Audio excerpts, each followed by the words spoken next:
I know what you're thinking. Why the heck is Sega Lord reviewing Altered Beast? Everyone and their grandmother has played this game. Even Nintendo kids had a go or two at Altered Beast. Why would we need to hear about a game everyone knows about already? Actually, over the course of the last 20 years, Altered Beast has started to be seen in quite a negative light. It's even started to appear on worst of lists for the Genesis. But has the legacy of this game been tainted by people who simply weren't there to enjoy it while it was relevant? Are the other games released around the same time held in such contempt? Or is it simple bias and nostalgia that fuels the Sega fans that owned it back then to talk it up more than it actually was? In this episode, we will go back and look at Altered Beast for the Sega Genesis, and see if it was the terrible game so many make it out to be, or if it was a hidden gem that you just had to be there to understand. I hope you guys enjoy my review of Altered Beast.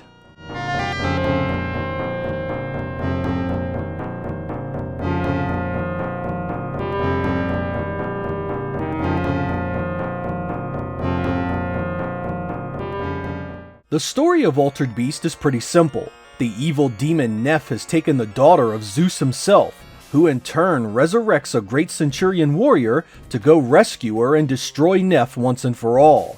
That's where you come in, taking control at the famous opening quote, "Rise from your grave." The gameplay of Altered Beast is straightforward arcade action from there. You start out with basic punches and kicks to dispatch your enemies, and you have a jump that allows you to deal with airborne foes. As you do battle in each stage, you are presented with wolves who carry power spirit balls, and if you capture these, they grant you additional power. Grab one and your muscle mass is increased and you become stronger. Grab another and you rip out of your clothing and become even more buff. Grab a third and you become the Altered Beast, which changes stage to stage. In stage 1 you are the werewolf, stage 2 the were-dragon, stage 3 the were-bear, stage 4 the were-tiger, and finally stage 5 the powerful golden werewolf. You can even switch these forms up via the options menu. Each of these powerful beasts have their own set of powers and attacks to help you in your quest. Some can rain electricity on your foes, and some can even turn them to stone. Stages range from the opening graveyard, a dank dark swamp, a cave, Nef's palace, and finally the underworld itself. Nef will come out to challenge you during each of these stages, and run away if you haven't made your animal transformation yet. Be cautious, however. If you meet Nef 3 times without transforming, he will still change into his beast form and fight you.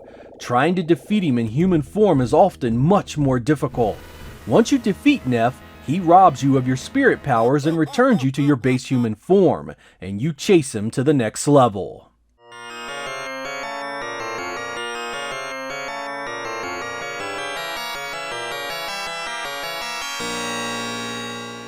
Altered Beast was originally released in 1988 for Sega's System 16 arcade hardware. When it came home to the Genesis in August of 1989, it was a gorgeous port. It was on a tiny 4 megabit cartridge, so it wasn't quite as well animated, and the differences in power between the two architectures meant it was missing the little sprite scaling touches when enemies bit the dust, and some sprites were noticeably smaller. Sega did give us a few bonuses, however. First, this version does have some parallax scrolling the arcade version doesn't have, and there are some foreground elements that scroll separately from the rest of the backgrounds that give you a greater illusion of depth. But aside from these small differences, the home version was remarkable for how close it was to an arcade game that was only released the year before. It's even more impressive when you consider that the Japanese Mega Drive version was released mere months after the arcade in 1988. This was also the pack-in game for the platform in some Western territories, making it the first piece of software many owners experienced.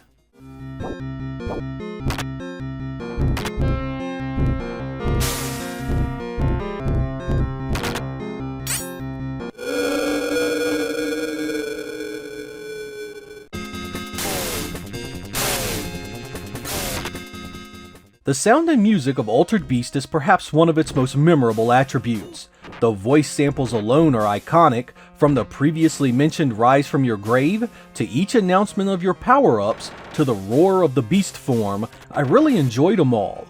Each attack landed with a proper thunderous boom, and you screamed real nice when death found you. The music was surprisingly accurate as well. While it differed in tone and pace, it still was recognizable and easy on the ears. Don't take my word for it though, check it out for yourselves.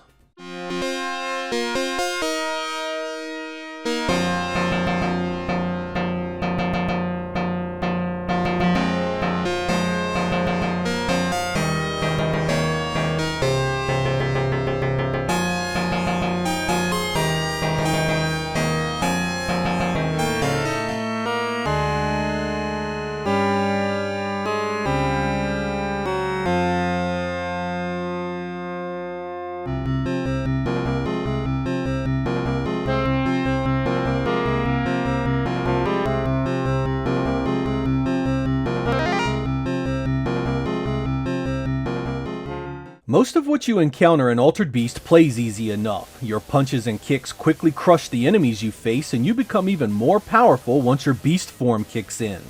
Bosses can kill you fairly quickly, but knowing where to be on the screen and how to attack them renders even their presence somewhat benign. Really, that's one of the game's biggest flaws. It's just too easy. You never really face anything that truly threatens you, and since there are only 5 stages, you'll blow through this one in no time. And I literally mean no time. A gamer familiar with the process will see the ending in as little as 10 minutes. No joke. It becomes even easier when you take advantage of the 2-player co-op mode. Get a couple of friends that are halfway competent in action games, and this can be a complete cakewalk. There are a few things you can do to combat these shortcomings. After you beat it the first time, don't stop. Continue the same game at the ending screen and you'll have to face different enemy placements with your remaining health and lives. You can also hold B and hit start on the title screen, which allows you to change a few settings that can make this game much harder. You can give yourself less life, less men, and make the enemies more powerful. This can have a profound effect on how you play it. What had been a happy jaunt smashing the kick button for 10 minutes quickly becomes a life and death struggle of new techniques and strategies to cope with these new realities. Of course, most people use this option to just make the game even shorter by abusing the stage select, but it's there if you wish to explore the other settings. While you can't do much about the meager 5 stages this game has, you can at least make the journey more difficult, forcing you to play it more cautiously in the process. I think for a game originally released in 1988, it plays fine and was certainly not a bad looking game either. Your personal opinion of this game almost certainly depends on when you first encountered it. I cannot stress enough how important this is. If you got it as a pack-in 1989 or so, the short and simplistic gameplay had not aged so poorly just yet. If you played it later with so many games advancing the genre so much, Altered Beast was seen in a much harsher light. I feel this one is definitely a case of you had to have been there at its release to truly appreciate it.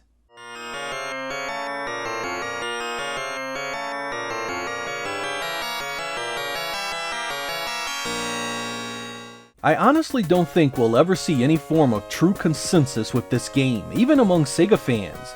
Because so few of us actually own this on day one, it puts the vast majority of the opinions on the outside looking in. It's even worse when you consider the fact that many people will look at it with eyes comparing it to the entire generation itself, meaning they'll say it's a shallow game with little in the way of things to do when compared to the likes of Streets of Rage 2, the Hyperstone Heist, and any other number of titles released later on. The thing is, in August of 1989, the competition that Altered Beast faced at home were games like Bad Dudes on the NES, Keith Courage and Alpha Zones on the TurboGrafx, and Kung Fu Master on the Atari 7800. It's easy to roast the hell out of Altered Beast by comparing it to games that came after, but looking at its contemporaries, it certainly wasn't worst game material by any stretch. It would be years before the beat-em-up genre would see Final Fight at home, and even the very first Streets of Rage was 2 years away on the same platform.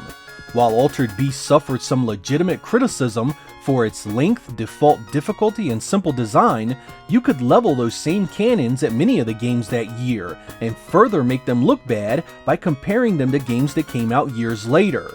I admit there is a certain level of wide-eyed nostalgia involved in this review that I simply can't dismiss, but I also feel that Altered Beast has received some undue criticism in the years since its release. I'm not trying to convince you that it was anything more than a simple arcade beat-em-up with pretty visuals and some memorable voice work, but it sure as hell was never one of the worst games on the platform. I'm Sega Lord X. Thank you guys for watching, and I will catch you next time.